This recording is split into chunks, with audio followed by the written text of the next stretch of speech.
Okay, so I'm going to show you a clip of Kamala Harris dodging a question that's a very simple one, and how she deflects by saying that she should have a conversation, despite the fact she's already in a conversation, and she's had plenty of time to articulate her positions, and should really have them fleshed out before she's starting campaigning. And after that, I'm going to go into a commentary about how exactly this is fitting into her overall campaign strategy, and what we're going to see more of in the next few months before the election. But Senator Bernie Sanders said that he is in favor of felons being able to vote while serving in prison. He was asked specifically about people like the Boston Marathon bomber, also people who are convicted of sexual assault, and he said, this is a quote, "The right to vote is inherent to our democracy, yes, even for terrible people." Do you agree with that, Senator?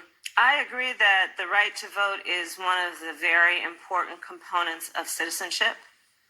And it is something that people should not be stripped of needlessly, which is why I have been long an advocate of making sure that the formerly incarcerated are not denied a right to vote, which is the case in so many states in our country.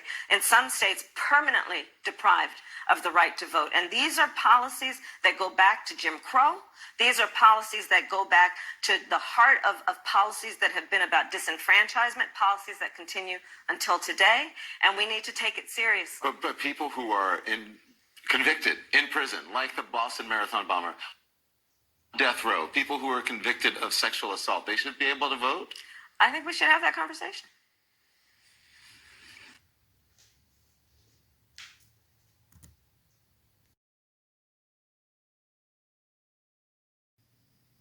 So in that video there, you can see that Kamala is asked a pretty straightforward question, and you can see she tries to throw out a few generalized principles, but she eventually avoids answering the question.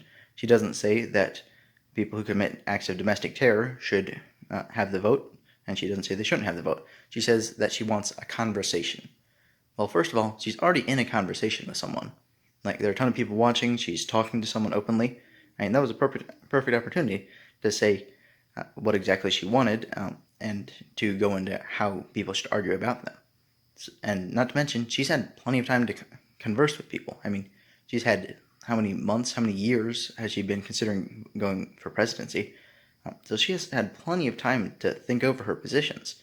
She has plenty of people who are willing to talk to her and help her figure out the best strategy for her campaign and for her policies. So it's not as though there's some information or something that's radically going to change her opinion on it. I mean, she has an opinion on it already. She has at least some opinion. Either that or she's completely indifferent to the issue, which I don't think she is. I think she cares at least a little bit about how it goes. Now, Senator Sanders, he's much more honest than most of the other candidates. He says what he believes, and I think that's part of the reason why he was out of the race, is because when you say what you believe openly, then that means that people are free to actually criticize you. Whereas if you're as vague as possible, then people have less ammunition to use against you, fewer weapons to use against you. So that's something that got Bernie out of the race, is that he was too honest. He simply told people what his positions were, and people realized that they didn't like it, and he wasn't going to win the election if he was so open and honest about what his positions were. But Kamala was a little bit smarter. She was still very unpopular, but she was better in her strategies. She was very vague, and though she didn't last as long, she was still ultimately more palatable, because a guy who described himself as a socialist simply isn't going to get elected in these United States. But what we see Kamala do here is actually pretty indicative of what she's been doing the whole time. She says, in a conversation, when someone asks her a good question, something that she should already have figured out because she's been a politician for several years now, she'll say, I want to have a conversation about that. So she's neither saying yes nor no. She's not saying yes or no. She's saying that it's an important issue, so she cares about the issue. So anyone who brings up the question feels at least partially validated by this, right? She's leaving some ambiguity there, so maybe she's agreeing with people, and it doesn't give any ammunition to be used against her by people on the political right, by people like Trump, who take advantage of when people say what their positions are by exposing those ideas, those positions, to people who don't share them. So she plays her cards pretty well here. Problem is that I think she lacks the charisma and I think certain radical points that a lot of the Democrats had that got them further in the race than she did. But ultimately, her strategy played out pretty well for her. She is running for vice president, and that's no small feat right there. So she has a good strategy going. You just have to convince people that there's a chance that you agree with them, because if you convince people there's a chance, then they're at least a little bit inclined to vote for you. And if you're very ambiguous, then there's no ammunition to use against you. There's no smear campaign. There's no negative campaign ads that say this person said this, and it shows like a 3-second clip of a person saying something that's pretty unpopular with a lot of people. And you know the Trump strategy is very much criticizing other people. Trump makes up names for people he criticizes, so he's very deliberate in how he attacks people. And Kamala, and I think to a certain extent Biden, are pretty good at hiding the ball, so to speak. They don't really say what all of their positions are. They leave ambiguity. They try to make it so that they don't get that soundbite. Because Trump, he's a guy that invites soundbites. He invites short little clips to make him look bad. And that's, I mean, and he can get away with that because he's good at leveling criticism against other people. But eventually people are going to want to hear from people. You know, you need popularity in order to beat someone. So I would say Trump overall has negative popularity, but Kamala, she's doing her best to stay neutral. And this is why I think we're going to see very little involvement in debates, and we have seen very little involvement in debates, is because they know if they go out and talk to people, if they have to say anything about their positions, then they get those sound bites, they get those advertisements that can get a lot of people voting for Trump. So Trump isn't really that popular of a guy, but he knows how to make other people seem less popular. So that's something that they know about Trump, that they're actually playing their hand very well. So I think politicians should have good conversations, but I mean, not in the middle of a campaign, and I don't really think she's interested in any kind of conversation. She's just deflecting. So she's very intelligent, very deliberate. Well, maybe not intelligent, but she knows her strategy. So yes, very stupid people can still have very good strategies. Look at Ocasio-Cortez, for example. You don't have to be brilliant in order to be a politician. You just have to have a strategy. You need to have people on your side. You need to have connections.